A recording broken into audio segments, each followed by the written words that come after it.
Hey guys, welcome to ICBW.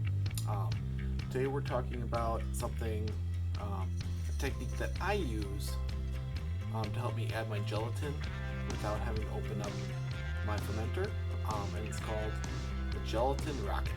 This is a little trick I got from Brews on Reddit, but I just want to make a video, show you guys how I do it, where you can get crystal clear beer like that. Hopefully you can see that. Yeah, stay tuned. I'll show you guys how.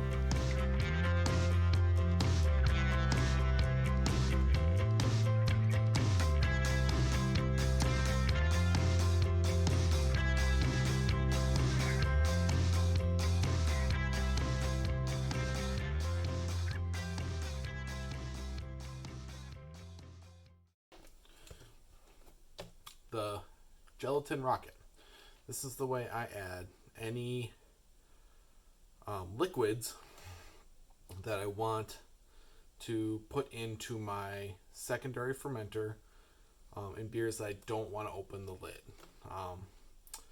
When fermentation is all the way done, usually I use this with like gelatin, right? I've done it with a couple other things, maybe some vanilla extract. I've done it with a couple other maybe I make a tincture of something that I want to flavor a beer with. Anything that's liquid that doesn't have chunks floating in it, I can use that to add it to my beer. And the way we do that is with this little contraption. This is a 2-liter bottle of Diet Coke. Now, kind of strange, but we have a carbonation cap and a piece of hose that reaches all the way to the bottom of the bottle. Now, I have this 2-liter because that's what I had on hand when I did this the first time and I made it. You can and probably should use like a smaller 20-ounce, 60-ounce bottle. You don't need all the space. It doesn't really matter, but this is what I had on hand, so this is what I made. But anyway, so how this works is you make up your liquid. Let's say it's gelatin for finding a beer and trying to drop a clear, right? You mix it all up, let it cool down. Sanitize the bottle first, obviously. Put it in your Coke bottle. At the bottom, you take this, sanitize this thing too. It's got the carbonation cap, stainless steel on top. Put it in your bottle. Screw it on tight. Orientate it so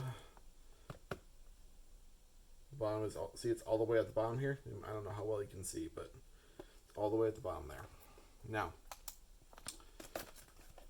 take your CO2, hit the bottle with CO2, fill it all the way up. It's gonna puff out and fill with pressure.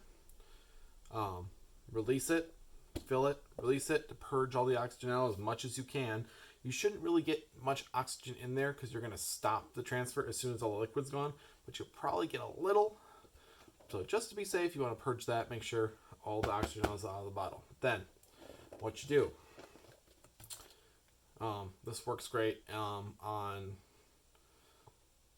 like I have a Firmzilla that I use. If that's under pressure, usually I'll pull the PRV just to release the pressure so I know there's more pressure in here than there is in the fermenter. If I'm using like my Anvil bucket fermenter, there's no pressure in there.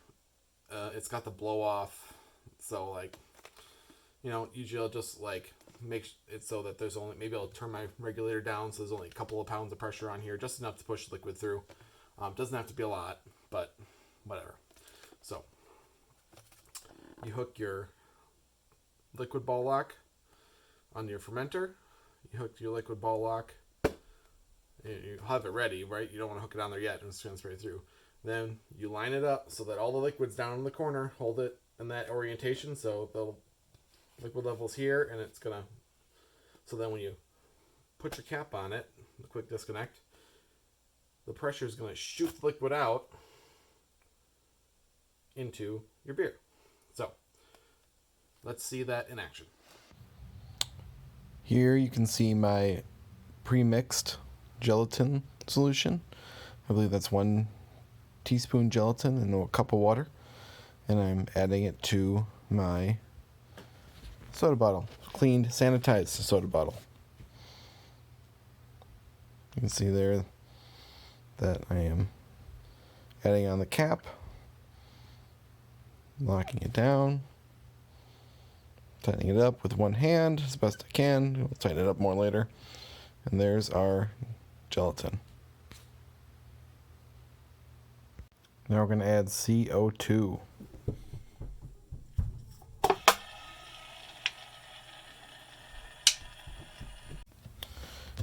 And here we are going to hook it up to our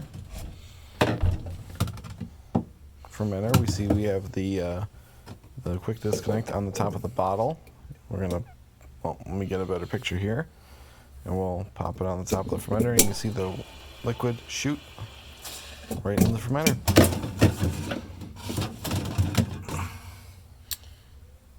And all gone, and we're done. Add the gelatin.